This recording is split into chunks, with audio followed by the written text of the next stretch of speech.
Πόλος έλξης για ντόπιους και ξένους αποτελεί το 28ο φεστιβάλ της Αγίας Νάπας, το οποίο άνοιξε χθες τις πύλες του.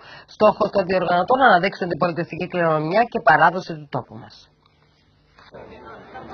Με μεγάλη επιτυχία άρχισε χθες το 28ο φεστιβάλ της Αγίας Νάπας με ένα πλούσιο, άρτια καταρτισμένο και προσεγμένο πρόγραμμα.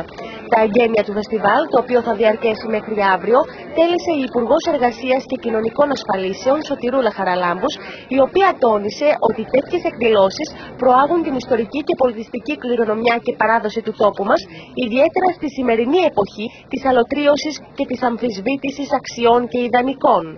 Σήμερα η Αγία Νάπα, διαθέτοντας εξαιρετικά ιστορικά μνημεία, μουσεία και φυσικές ομορφιές, προσφέρει στους επισκέπτες της ντόπιους και ξένους μοναδικές εμπειρίες. Όπως ανέφερε ο Δήμαρχος της Αγίας Νάπας, Αντώνης Τσόκος, η πορεία του Φεστιβάλ Αγίας Νάπας είναι ταυτισμένη με την πορεία ανάπτυξης και προόδου της Αγίας Νάπας.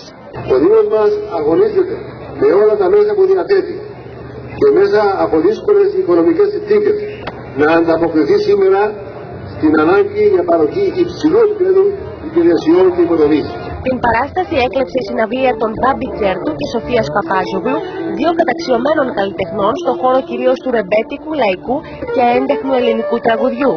Στο χώρο περιμετρικά του μοναστηριού της Αγίας Νάπας υπάρχουν εκθέσεις εικαστικής δημιουργίας, όπως ζωγραφικής, φωτογραφίας, αγιογραφίας, γλυπτικής, κεραμικής, ψηφιδωτού, Κυπρίων κυρίως καλλιτεχνών, αλλά και ξένων που ζουν και δημιουργούν στη χώρα μας.